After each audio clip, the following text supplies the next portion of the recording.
True Sports episode 69 is on the air. I'm Taylor Phillips, along with Louis Tenor. Let me adjust my camera here Okay. a little bit more. Yeah. Oh, shit. Not way too much. Hang on a second.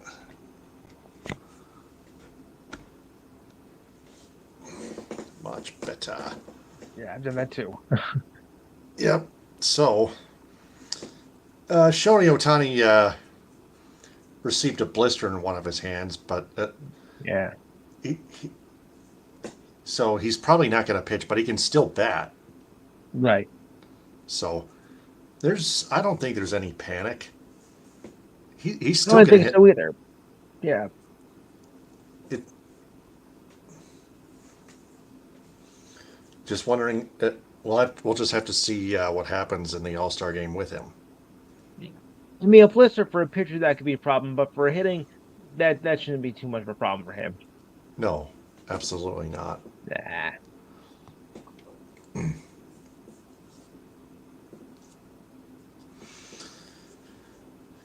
So my Tigers almost got swept by the Oakland Athletics, No, no. but they won today, 9-0 to Mm-hmm. salvage the finale. Thank God. Yep. Michael Lorenzen pitched pitched very well, and he's an All-Star reserve for Detroit. He's the only player. He's the only All-Star this year representing the Detroit Tigers. So Yeah. Yeah,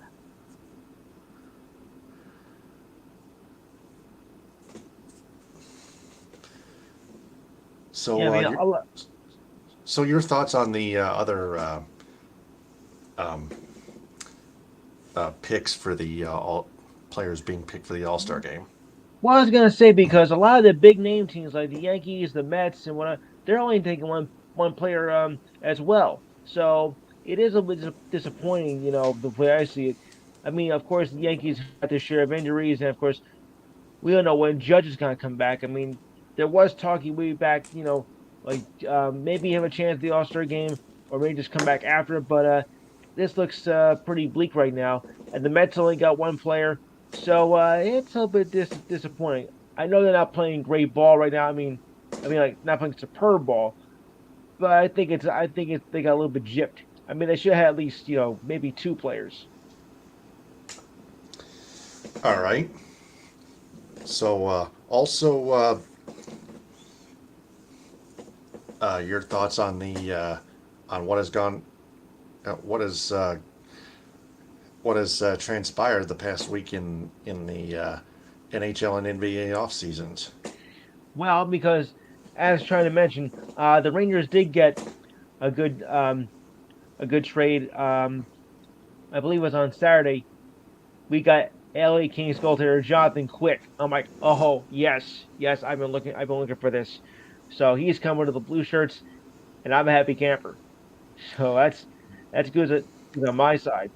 He's not Worked the over only the top. player coming to the Ranger I going to know, the I Rangers. know, but he was the best one because he won two cups with the Kings and one against my Rangers in 2014. Now he's come over to our side. Oh, that's Okay, yeah. nice. Oh, I know that. Yeah, Yeah, Vladimir Tarasenko. That's another name Vladimir too. Yes. coming your way. Another good player. But I was looking for like when I heard the news about Quick, I'm like, oh yeah, I'm ready for this season. So that's what got me all ready for October coming. So Yeah. the last weekend the Red Wings waived placed Philip Zadina on waivers because he didn't Mm. produce. No team claimed him, of course, but I thought Okay. they were going to send him down to the Grand Rapids Griffins, but nope. They placed him on unconditional waivers to terminate his contract. Hmm. So uh, terminate his so in other words terminate his contract to release him for nothing For because no nothing. one wants him. Ugh, you gotta give him something. I mean, just to turn him and leave him with nothing.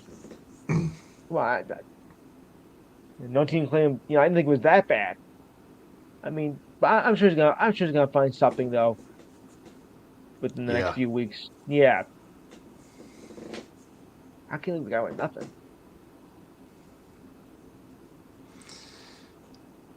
Yeah, That's unheard of. yeah, it's shocking to me. That's all I Yes. know. Shocking to me too. Yeah, that that's maybe Steve Eisenman has something up his sleeve. I wouldn't be surprised. Let's find out what the Yaz man's got. Oh, he's trying to clear up space for Alex DeBrincat. Mm, I would say yeah, that would be the only reasoning why. yeah, yeah. A lot of cap space. Yeah, create Yeah, more cap space. Yes, create more. Yes. free up more. Yeah, free up Yeah. more cap Well, space. that's what you got. I guess that's what you have to do sometimes. You got to free up the cap space to get some more players and get rid of some of the old players. Yeah, Money at talks. least talk with Alex DeBrincat and see if you can come up with a deal with your Steve Eisman. Yeah. Well, something I think will happen in the next week or two. Yep. All right, so Almost it's sure. true sports report time. Go ahead. Away we go. All right, let's check the baseball scores. We got some games in progress here, but I'm just going to update my page just in case.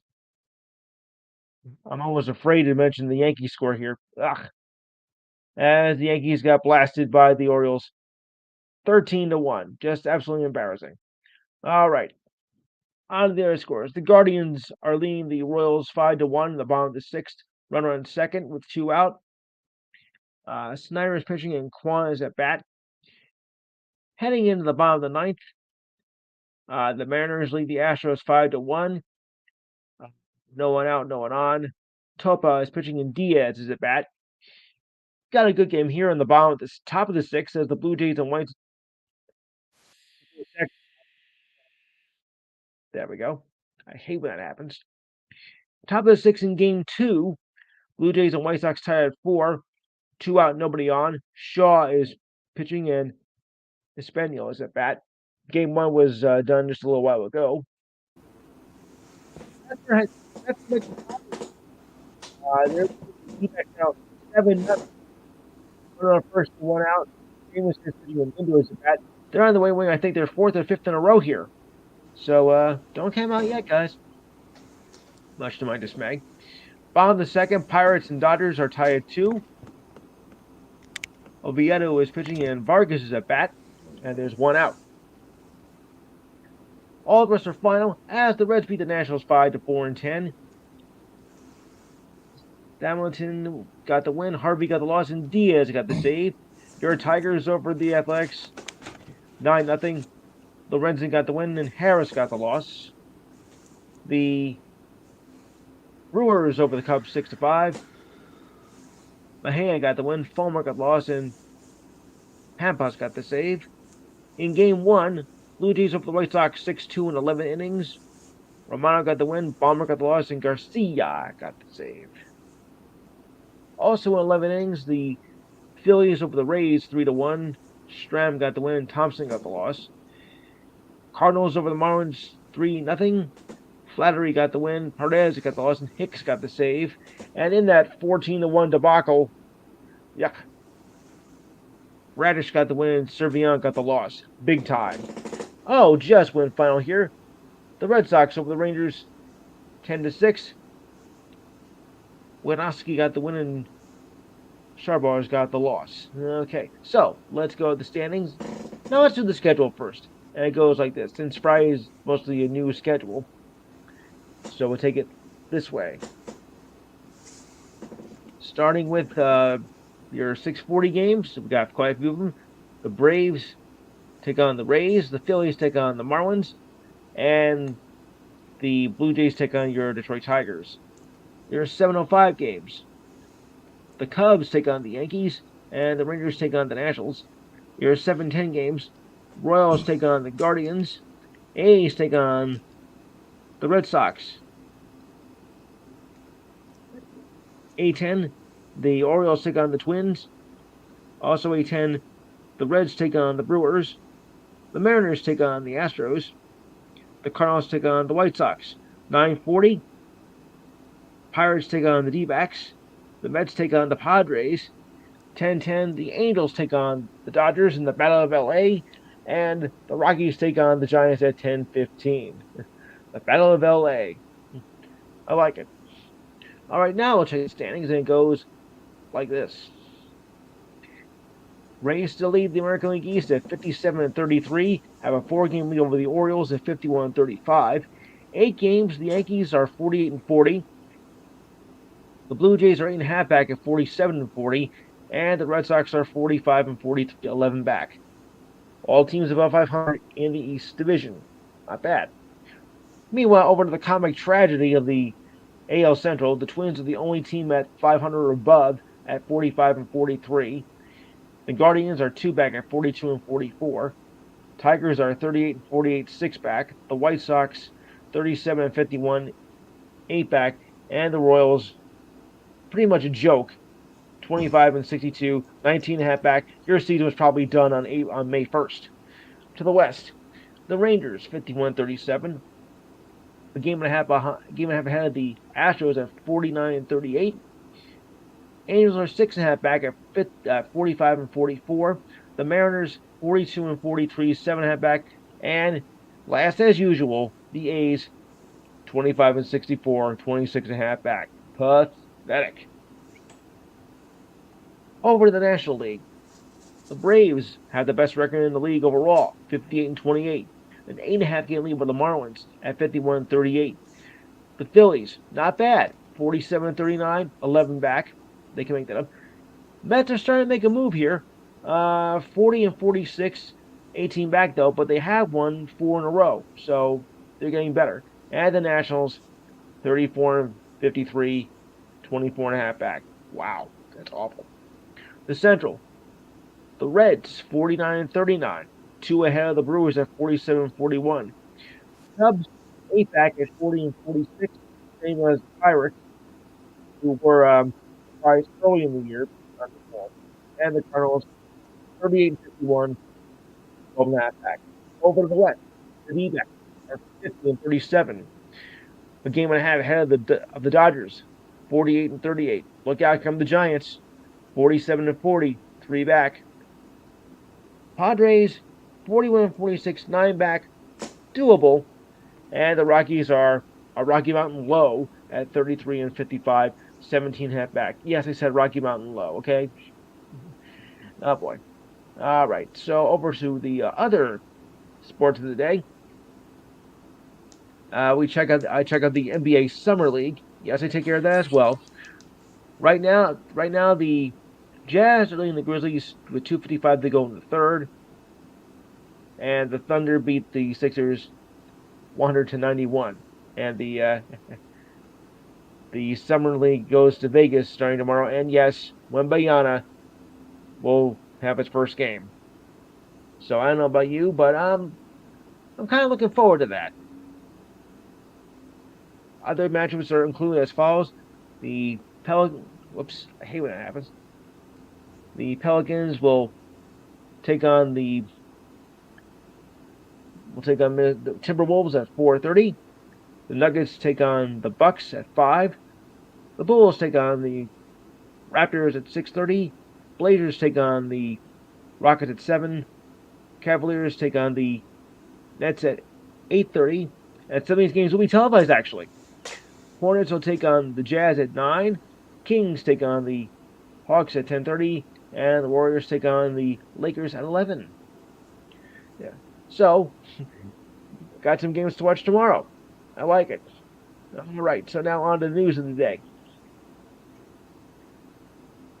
Okay, as soon as we clear this stuff off. All right. Okay, so here we go. Free agents, no, start at the beginning. Yeah, free agent center Mo Bamba agreed to a 1-year deal with the 76ers. Agent Mark Burlstein of Priority Sports told, and agent Greer Love told ESPN. That's his name, Greer Love. The Sixers are bringing in Bama with the intention of keeping restricted free agent Paul Reed, but Bama gives them security behind Joel Embiid in case they end up losing Reed. Bama was a free agent waived last week by the Lakers. He would have been owed $10.3 million next season if the Lakers would have kept him on. The Lakers acquired Bama from the Magic ahead of last season's trade deadline. He averaged 4.6 points, rebounds rather, and 3.7 points in 9 games, but with only one start. He was sidelined with an ankle injury since early March, and that's what ended his season right there.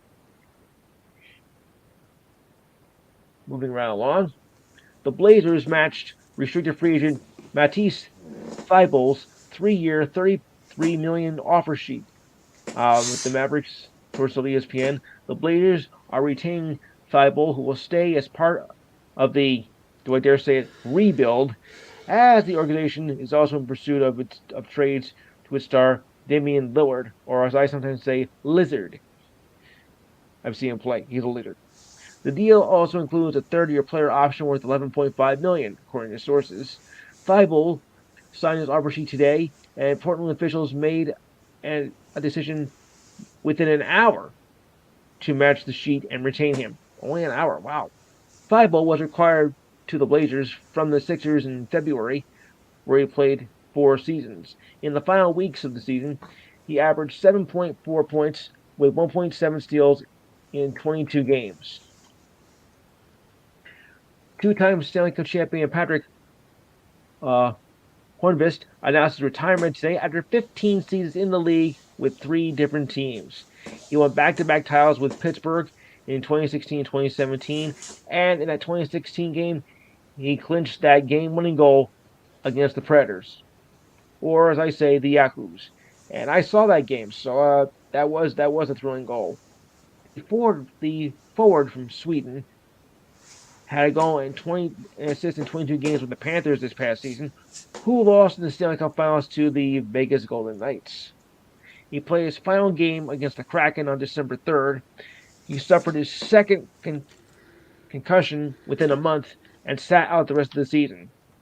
Selected by the Predators as the last pick in the 2005 draft, he scored 264 goals and 279 assists in 901 NHL games. The last pick, and look what he did. Wow. I mean, sometimes those late picks will surprise you. Don't underestimate them.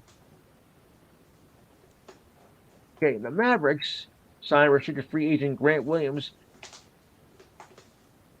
The Mavericks and restricted free agent Grant Williams are finalizing a 4-year, $53 million deal as part of a 3-team sign-in and trade agreement with the Celtics and the Spurs. The Spurs will also receive forward Reggie Bullock, as well as a 2030 unprotected first-round swap pick from the Mavericks, while the Celtics and Mavericks will both receive 2 second-round picks, that according to sources. The Celtics will also receive $6.2 million trade exception set by ESPN's Bobby Marks. Acquiring Williams, a young reserve who averaged 8.1 points and 4.6 rebounds for the Celtics this past season, gives the Mavericks a young, versatile 3-and-D forward who should be a perfect complement to the Mavericks star-studded backcourt of Luka Doncic and Kyrie Irving. By acquiring Williams in a sign and trade, Dallas still has full access to its full mid-level exception, giving it an option to add another player in free agency. Sources have told ESPN that the Mavericks have interest in Blazers restricted free agent forward Matisse Thybulle. Okay. Williams, 22nd selected in 2019 out of Tennessee, has been a key part of the Celtics' run to the finals and conference finals over the past 2 seasons. While he was in and out of the Celtics' rotation at times, he returned a big role off the bench in the postseason. He did so a year ago under head coach Ime Udoka as the Celtics advanced to the finals for the first time since 2010. The Celtics again should be top contenders in the East again next season with Williams in the mix. The Mavericks hope to bounce back from their lackluster season as they finished 11th in the West and did not qualify, not even for the play-in tournament. Oh, how the mighty have fallen. Okay, now for the ridiculous story of the day here. And if you're an NBA fan, you'll understand why. Okay. The Final Four of this year's new in-season NBA tournament will be held in Las Vegas from December 7th to December 9th, sources on ESPN. Oh boy. Stats will count toward the regular season except for the championship game. Full details on the tournament, including the groupings, were announced on Saturday night's ESPN's NBA Today program. Commissioner Adam Silver said the recent number one draft picks, Victor Wembanyama, Pablo Banchero, Kay Cunningham, and All-Stars Trae Young and Anthony Edwards will be part of the broadcast. Ridiculous. The in-season tournament will debut this season, and the details were unveiled in the league's new CBA that took effect last week. Yet, I still think the idea is having an in-season tournament well, this is what I said. Yet, I still think of having an in-season tournament in the pro leagues is ridiculous. I said, what's next? An in-season Super Bowl? That's my comment, by the way. All teams will take part in a group stage, which consists of 6 groups, 3 in each conference, and chosen from a random draw based on teams' winning percentage from the previous season. Each team will play 4 games in their group, with 6 group winners advancing to the knockout stage, along with 2 wild cards who finished with the best winning percentage, though not finishing at the top of their groups. The knockout stage will consist of single elimination games. How dumb can you be? Okay, the Magic have waited for Bowl, that is. The announcement was made yesterday. Yesterday, the deadline to guarantee his $2.2 million deal for next season, according to Bobby Marks. He is now eligible to be claimed by a team that either has cap room or a trade exception to absorb his salary. The waiver claim order is based on last season's standings, meaning the Pistons get first shot. The Pistons attempted to trade Bowl in January 2022 before the deal was voided because of an issue with his physical. Bowl is coming off a career year with 9.1 points and 5.8 rebounds and 1.2 blocks in 25.5 minutes per game. He appeared in 70 games for the Magic last season. 33 of them were starts after just playing 53 of them combined in the last 3 seasons. If this name sounds familiar to you, his father was a main player, and you know him as Manute Bol. Some of you might remember that. I know I do. Okay. Um, the Greek Freak underwent a cleanup procedure in his left knee that leaves his stats uncertain for next month's World Cup, according to ESPN. After feeling discomfort since the start of the offseason, Giannis and the Bucks determined that surgery was needed. Giannis has taken pride in representing Greece in the offseason, playing for the national team for both last summer's Eurobasket and the 2019 World Cup. Guy gets around. The two-time MVP has not yet been ruled out for this year's tournament, which begins August 25th in the Philippines. He dealt with a few injuries last season that include missing several stretches with left knee soreness. He sat out 3 of 4 games in November and missed 5 straight in a 9-day period in January of last season with, yes, the same ailment. He still managed to play 63 games for the Bucks this season, which has been his average in recent seasons, but a back injury during the first quarter in the first round series against the Heat kept him until Game 4. The Heat pulled off one of the greatest playoff upsets in playoff history. Who knows? If he wasn't injured, maybe the Bucks would have won that series. Who knows? The Greek outlet known as Gazeta first reported news on the surgery. All right, moving along. Red Wings forward Flip Zendaya, the 6th overall pick in 2018, will remain with the organization after clearing waivers on Tuesday. He still has 2 years left on his current deal with his cap hit of $1.8 million and $4.5 million, which could explain why he went unclaimed. The Red Wings placed Zendaya on waivers on Monday after general manager Steve Yzerman said that the forward asked for a trade through his agent. However, the Red Wings were not able to find a suitable deal for him. I tried to find a place for him to play for someone that's interested in Flip. Maybe give him a better chance to play. I have not been able to do that, Yzerman said on Monday. So I put him on waivers. I'm trying to give him the opportunity to go elsewhere. An organization, if he wants to play more, we will see what happens. Zendaya played 190 games for the Red Wings with 40 assists and 28 goals.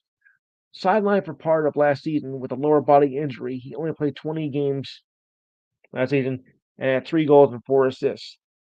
The chess-born player signed a 3-year extension deal worth $5.4 million with the Red Wings last August. AC Milan has submitted a new bid worth $28.18 million for Chelsea for Christian Pulisic. ESPN reported last week that Pulisic had agreed in personal terms, in principle, with Milan, who can offer the U.S. star a chance to play in the Champions League next season. Source told ESPN that Milan is confident in striking an agreement over the transfer fee with the Italian club, believing the savings Chelsea would make on Pulisic's wages, about $15 million per season, are enough to get a deal with the latest offer over the line. The League One side Lyon has also shown interest in Pulisic, source told ESPN, but the forward is expected to reject the chance to move. They're believing he would be making the wrong move for his career. We'll see about that. Okay. The NBA will be testing a new proposed in-game penalty for what is known as flopping. This will be done during summer league play, that according to the announcement made by the league. A flop that will be determined by officials at the game will be penalized by awarding the opposing team one free throw and possession of the ball. The player who commits the flop will be assessed with unsportsmanlike conduct. Attempting a foul won't count towards personal fouls or lead to an injection. Officials won't be able to stop play to a call for a flopping violation. The league's 2012 implanted an anti-flopping rule that resulted in a warning following an increasing amount in fines for every subsequent violation. However, there was no in-game penalty, and the rule was hardly enforced since it was adopted 11 years ago.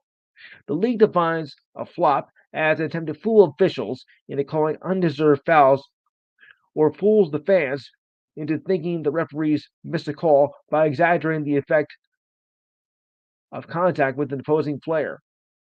The Board of Governors will vote later this month to vote on any rule changes for the upcoming season that begins in October.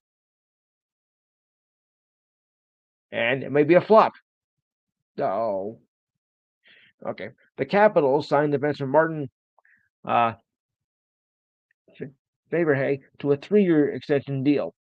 The $8.2 million deal carries an average annual value of $2.6 million and keeps some youth in the group of aging defensemen as the Capitals are looking to rebuild. Faberhay appeared in 67 games last season and finished with 6 goals and 16 points. He led the Capitals with 216 hits and 120 blocked shots and averaged more than 20 minutes of ice time. That's a lot of hits.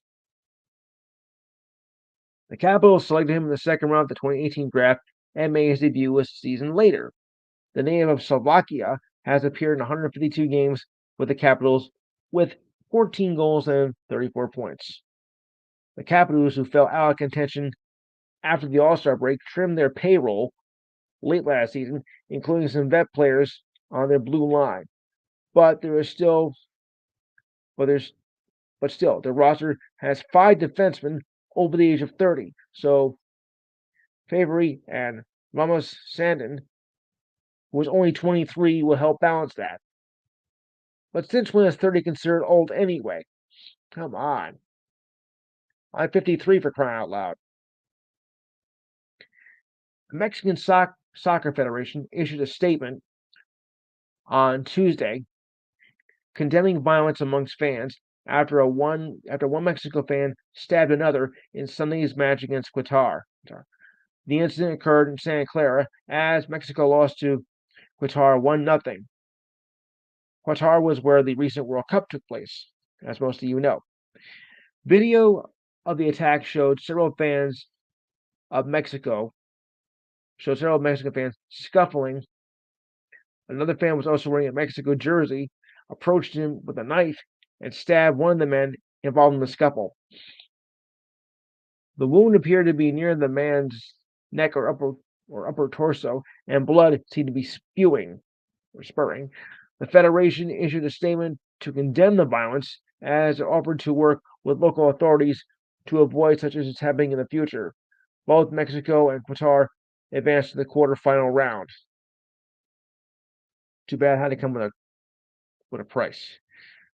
Fans hoping to catch major French stars such as Victor Wembanyama and Kylian Mbappé at next year's Olympics could drive up demands when tickets go on sale, or actually have gone on sale, for at least 4 events to be held in the capital city of Paris.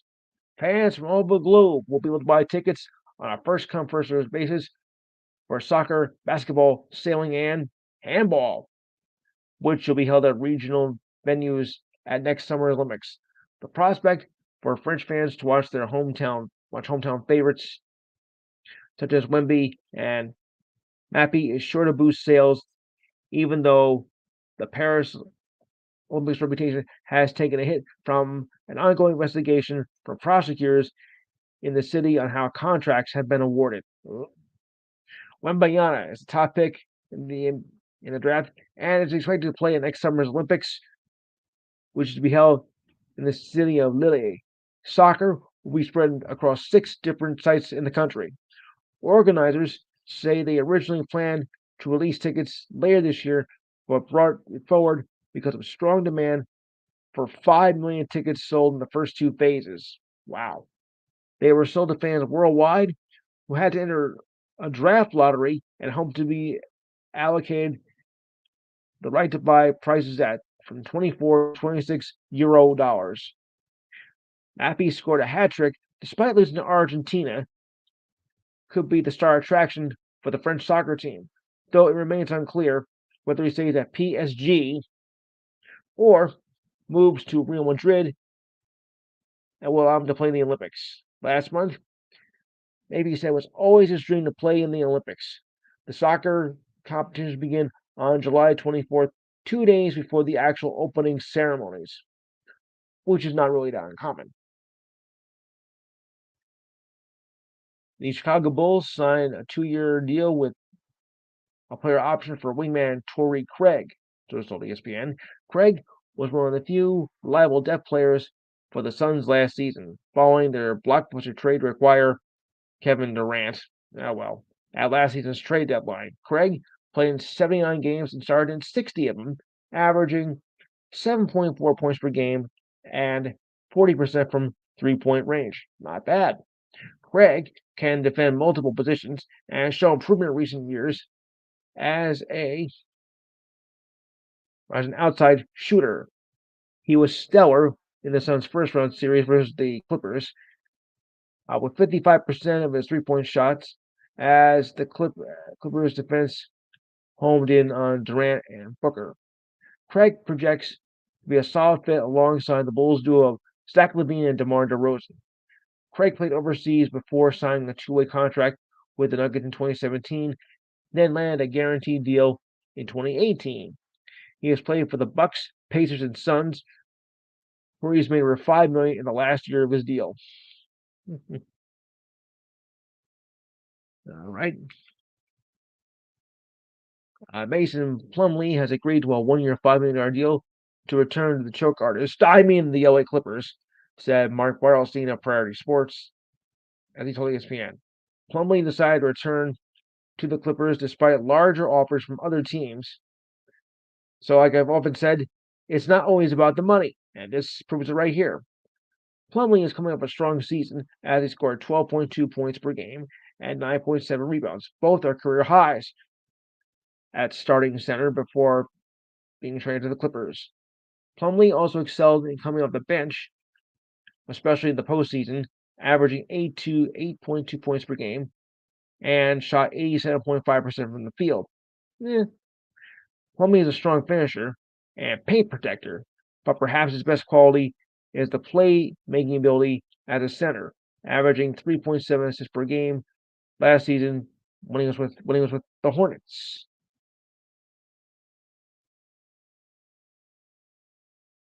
The Colorado Avalanche re-signed defenseman Jack Johnson to a one-year deal on Sunday that runs through the 2023-2024 season. Terms were not disclosed for Johnson, who helped guide the Avalanche to a Stanley Cup in the 2021-2022 season. Yep. Johnson had 2 goals and 8 assists for the Avalanche last season. Avalanche and the Blackhawks. He has 320 career points in 1107 games with the Kings, Blue Jackets, Pens, Rangers, Blackhawks, and the Avalanche. He was selected third by the Hurricanes in 2005 and won silver in the 2010 Olympics, which lost to Canada in overtime. Ugh. Had to be reminded of that. Yuck. I saw that game, so right. Chet Holmgren showed both signs of rust in his first game in nearly a year, as well as had plenty of glimpses in his potential to make an impact for the Thunder in the upcoming delayed rookie season. The number 2 overall draft pick in 2022 missed the entire season with a right foot injury that required surgery. He had 15 points and 9 rebounds and 4 blocks in their summer league debut over the Jazz. The game got off to a rough start as Holmgren, who suffered a separate injury in a pro-am game last August. He was scoreless in the first quarter, airballing a finger roll, badly missing a couple of turnaround jumpers, as well as dribbling the ball off his foot and out of bounds. Oh, yuck. The last thing I want to do is come out here and be timid. So I wanted to come out here out of the gate and be aggressive and look to make an impact on the game. He found his rhythm in the second quarter as he scored 10 points on 5 for 7 shooting and displayed his unique for a player his size for the remainder of the game. He missed only one 3-point attempt, but made several attempts after attacking closeouts that included an up and under that finished with his left after driving to the paint. Holmgren brought the ball to the floor on several occasions, something rarely seen from a 7-footer. In one instance, he grabbed the defensive rebound and pushed the ball to get the delivered a 40-foot pass to power forward Jalen Williams for a layup. This is the new school of basketball, said Holmgren. He said with a smile. I look forward to making it happen more. 3 of Holmgren's block shots were two-handed swats. After Jazz drives, the best was a rejection of Jazz first-round pick Keontae George, where Holmgren slammed the ball with 2 hands like a volleyball middle blocker that excited the crowd at the Delta Center. Oh, I wish I would have seen that. Yeah. And the Bucks agreed to a one-year deal with free agent guard Malik Beasley for $2.7 million. Source of ESPN. Beasley became a starter after the Lakers revamped with their roster after a trade deadline and made a late-season push for the Western Conference playoff game, playing game, but his role diminished when the postseason started and fell out of the rotation entirely after the first round. The Lakers declined his $16.5 million option at the start of free agency, making him an unrestricted free agent. The Dallas Cowboys finally add another kicker to the roster, and it's not who you're expecting because this came from the USFL. That's right, USFL's Birmingham Stallions kicker Brandon Aubrey. Cowboys did not take a good hard look at the veteran free agent market. That includes Mason Crosby and Robbie Gould, and last year's kicker Brett Mayer was not inclined to re-sign with the team after putting up 137 regular season points, yet struggled in the playoffs after missing 5 point after attempts. Ugh. The Cowboys had their eye on kickers since the draft, but Jake Moody, third round to the 49ers, and Chad Ryland, fourth to the Patriots, went earlier to select a kicker, so they turned to Aubrey. Good choice. He will compete with Tristan Vizcaino for the King job that begins next month in training camp in Oxnard, California, their training facility. Marlins center fielder Jonathan Davis did have knee surgery today on his right knee to repair a torn meniscus, the Marlins announced. Davis landed on the 10-day injured list yesterday. He was carted off the field after Tuesday's win with the Cardinals after trying to catch a fly ball in the fifth inning. Okay. Davis underwent MRI yesterday. He batted .244 with 2 home runs and 10 RBIs in 34 games. He was acquired by the Tigers in a trade on May 22nd. Reds rookie Eli De Cruz turned the home plate umpire as the ball soared into the night sky. He wanted to say something about that. De La Cruz hit a massive 455-foot home run last night in Washington against the Nationals, then pointed to the plastic sensor covering at the end of his bat, a reference to umpires forcing him to remove the object earlier in the game. Just tell everybody the knob is not the reason why.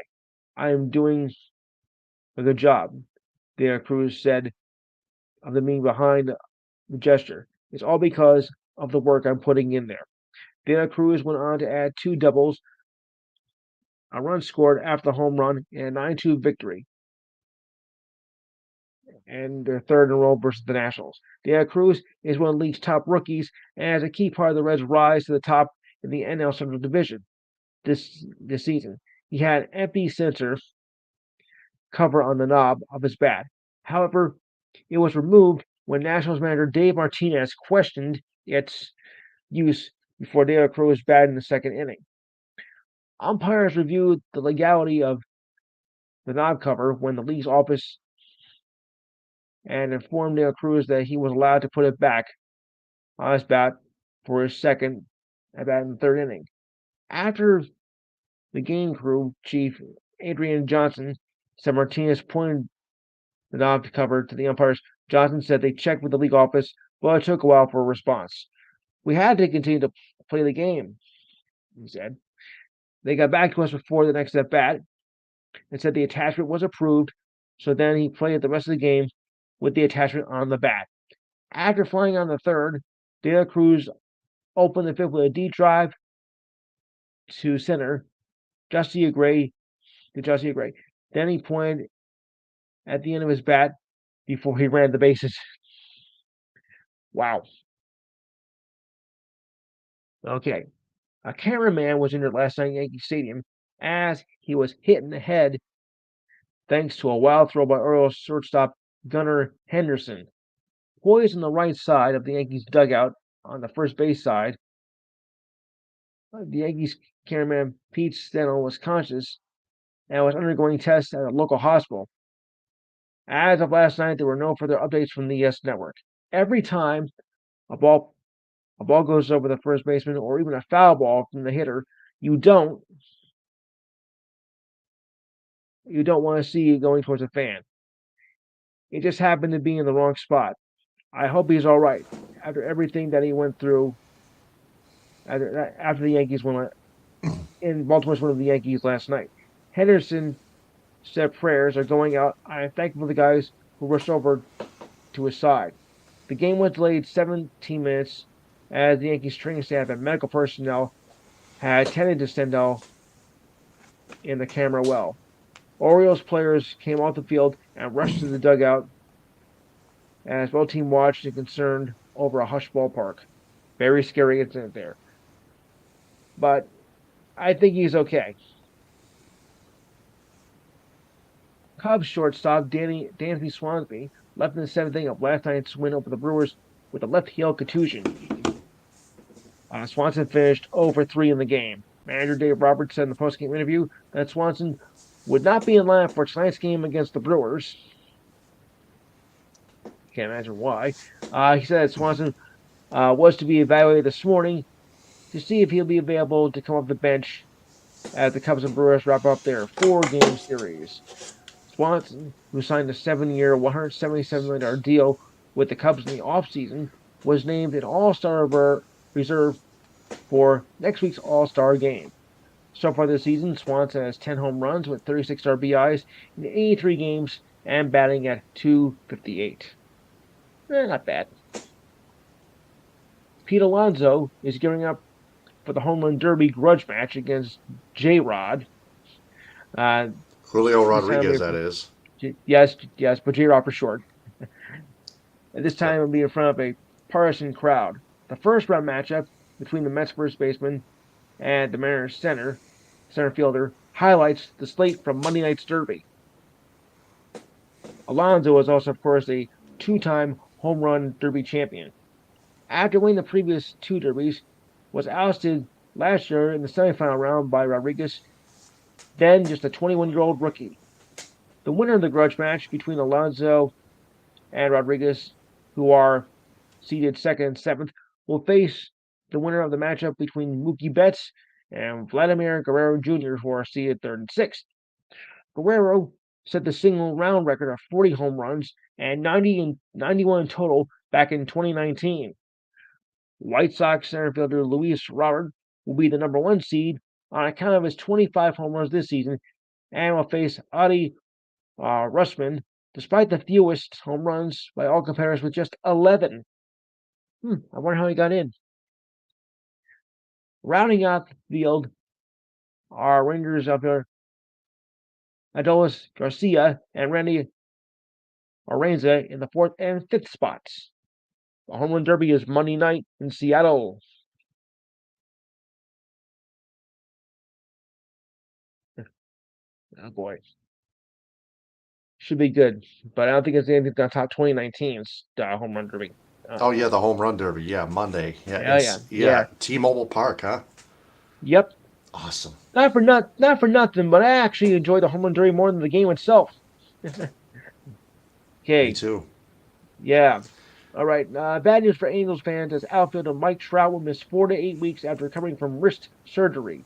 The surgery, however, was considered a success.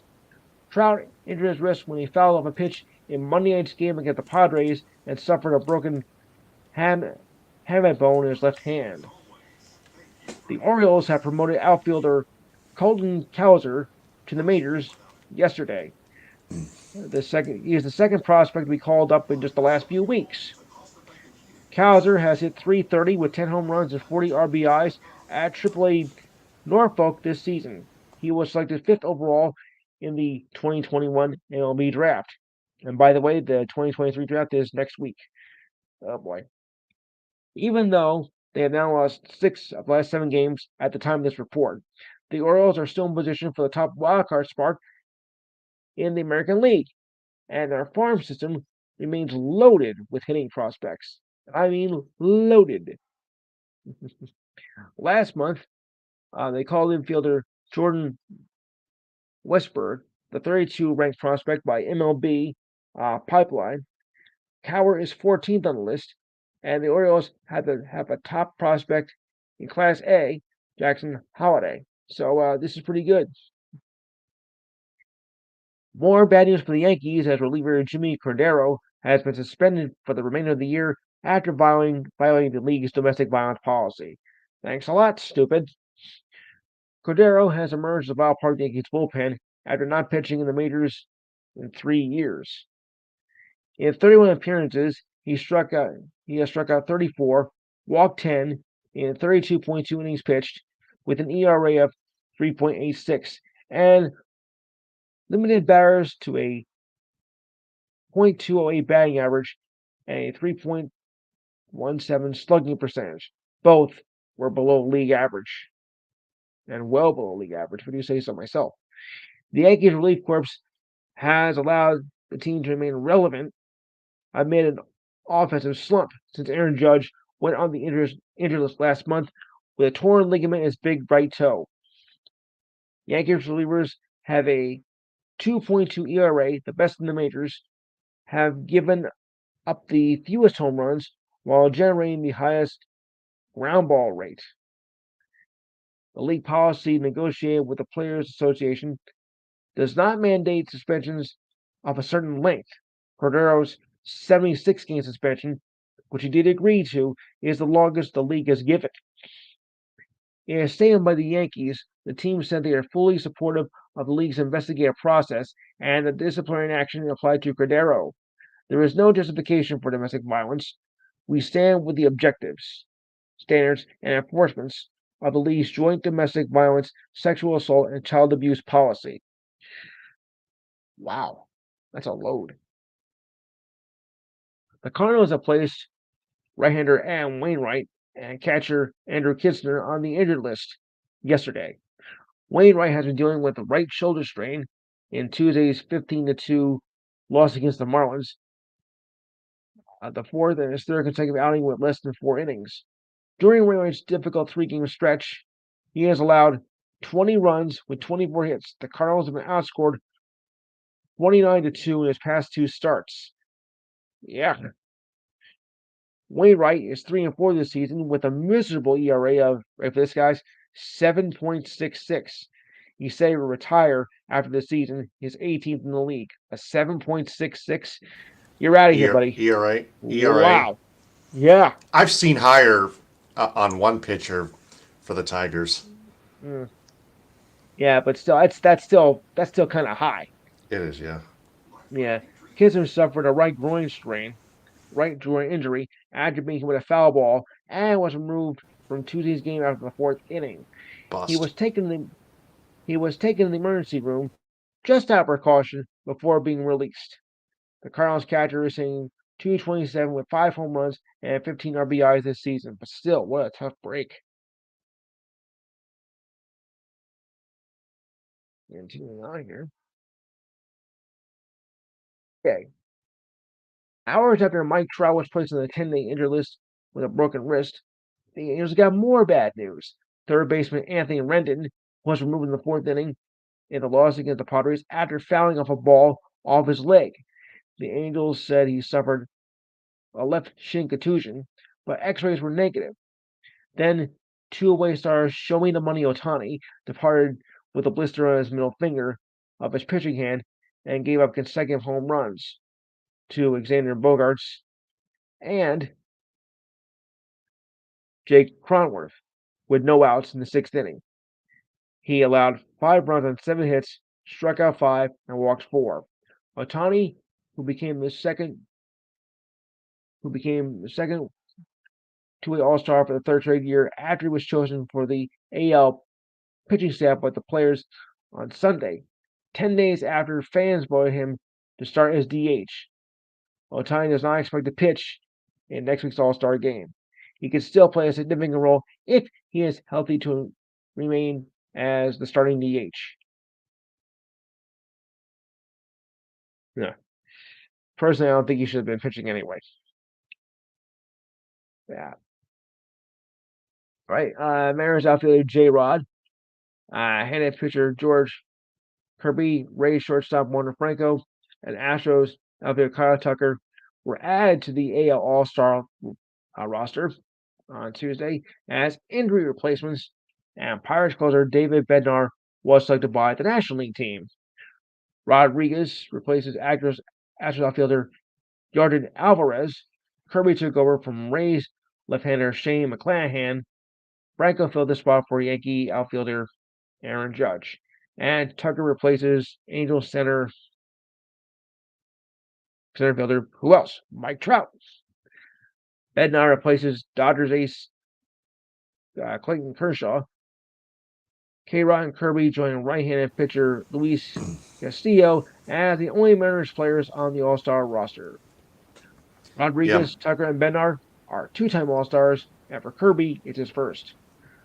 Franco, a first-time All-Star, was benched by the Rays 2 games last month for his response to difficult situations for what he believed was connected to missing out on the All-Star team. At first thought, it was probably because of the behavior that I thought was the reason why I did not make it, but I kept my head up, and thank God I'm still in. Without Mike Trout, Right. I think the All Star game is a little less watchable. I think without Judge, less watchable too. Yeah. Yeah. But at least Ohtani is still in there. Yes. Dodgers pitcher Dustin May will undergo season-ending surgery to repair a flexor tendon in his right elbow on July 18th. The announcement was made on Tuesday.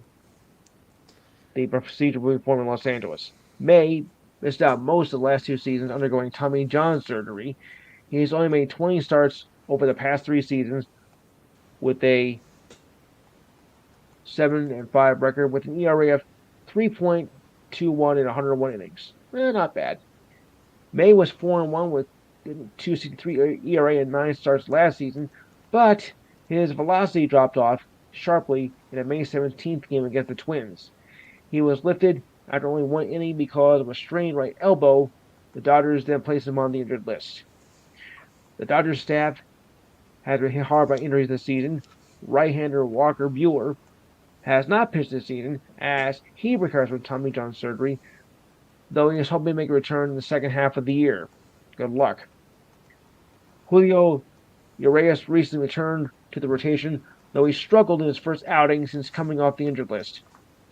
And Clayton Kershaw was placed on the injured list as of Monday with left shoulder inflammation. Now, if you want something completely ridiculous, I've got probably the most ridiculous story of the week right here, as I will for Saturday's show. The king of gluttony does it again, as Joey Chestnut won his 16th competitive eating contest on the 4th of July. Chestnut barfed, scarfed down 62 franks and buns in just 10 minutes. Boy, I hope he brought a case of Pepto-Bismol with him. He could use it. He outdid his closest competitor, Jeffrey Esper, who scarfed down 49 hot dogs. Chestnut won his 16th title and 8 mustard belt. Since when is gluttony a sport, thank you? Please. The things people will do just to become famous. The Padres designate slugger Nelson Cruz on assignment on Tuesday after a series of moves. The DH, who is a 7-time All-Star and in his 19th season in the majors, is batting .245 with 5 home runs and 23 RBIs in 49 games. In other moves, Padres placed right-hander Michael Wacha on the 15-day injured list with right shoulder inflammation and opted for a right-hander Domingo Tapa to AAA El Paso. That's in Texas, of course. Pirates manager Bob Melvin said it was a tough decision to designate Cruz, but the move was made with his versatility in mind. Cruz signed a 1-year deal with the Padres in the offseason. Well, we wish you the best.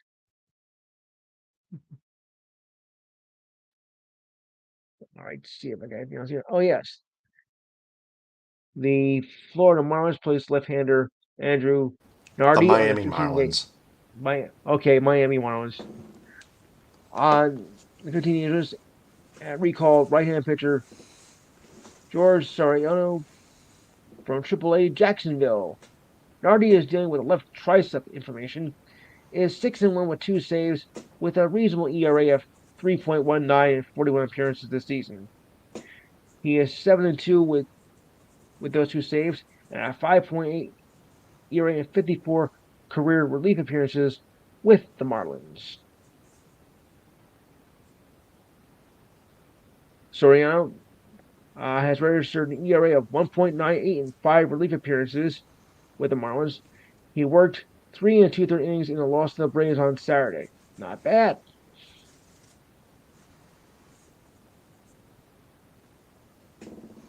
Not bad at all. Okay.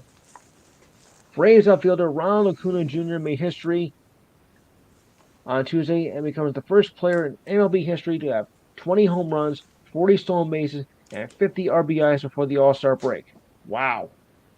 Braves manager Brian uh, Stinker said that Acuna is a special player as the Braves expanded their winning streak to 9 games at this point and are now at 30 games above 500. 30 games above. Wow. At this point in Yeah. the season, that's remarkable. I'd, He is I'd only I'd the say third. World Series champions already. I think so. He's only the third player to hit 20 home runs and 40 stolen bases in the first 84 games of the season. Only Eric Davis and Ricky Henderson, of course, have done that. Can't forget Ricky. Before the game, Acuna was named Player of the Month for June, and the second time he's won that award. In the third inning, Acuna extended his hitting streak to 14 games before stealing his 40th base, the most he had in a season. In 2019, Acuna stole 37. Acuna appeared to injure his right shoulder as he was making a head first slide. He stayed on the ground for a few moments before being held off the field by a Braves trainer. Acuna did stay in the game and scored a single. He was stung for a bit, but he's gonna be fine. Yeah, I'd say Pence win the World Series right now. Braves are back. Yeah. Yeah. If the Mets think they're gonna do it, they're crazy. Okay.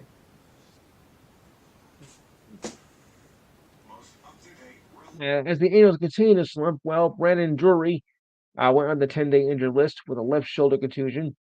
And fellow infielder Andrew Velazquez was recalled from AAA Salt Lake.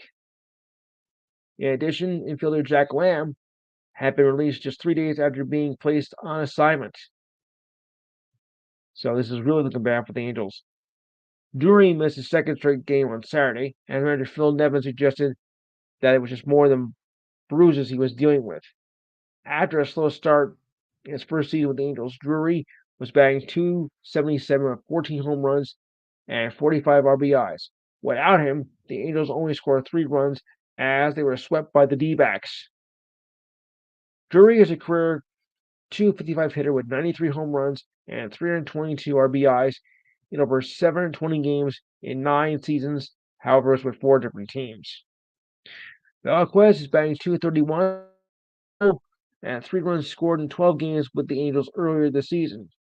He is a career .194 hitter with 10 home runs and 37 RBIs in 233 career games with 5 teams in 6 seasons. Wow. Lamb batted .216 with 2 home runs with 5 RBIs in 18 games this season for the Angels. He has 96 home runs and 302 RBIs in 10 seasons, but he has been with 7 different teams. Yeah, so he's a traveler.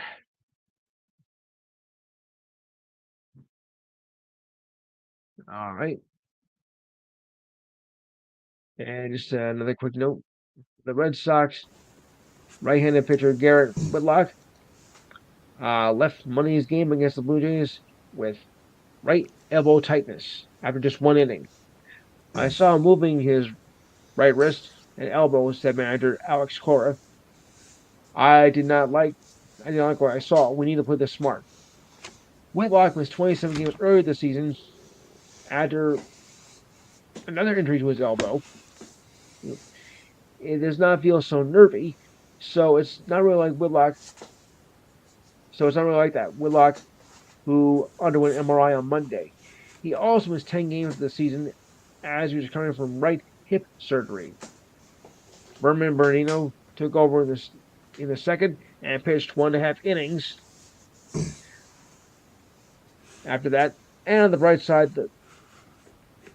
the White Sox won. The Red Sox won 5-4. Okay, so we'll check some of the late scores here. Top of the seventh now, the Mets are leading the Diamondbacks 9-0. Bases loaded, 2 out. Ruiz is pitching. Pham was at bat, and the Diamondbacks have only been held to one hit. Wow. That's a Dodgers lead one the hitter. Pirates. The one hitter so far. Dodgers lead the Pirates 4-2 in the bottom of the sixth. No one on, no one out. Oviedo is pitching and Martinez is at bat. I think all the rest of the game is done, but there was one score I think I didn't get. Oh, there's a few scores I didn't get. The Red Sox over the Rangers 10-6. Wanowski got the win. Chavez got the loss. You got that one Mariners already. over Mariners over Astros 5-1. Kirby got the win. Blanco got the loss. In game one, Blue Jays over the White Sox 5-4. Jackson got the win. Pineda got the loss, and Pearson got the save. And yeah, that's it. Okay, that's care of my report. I'll turn it back over to you. All right. That was your True Sports Report, and that's episode 69 of True Sports. We'll be back Sunday at 11. Till then, for Lewis, I'm Taylor. Ta ta.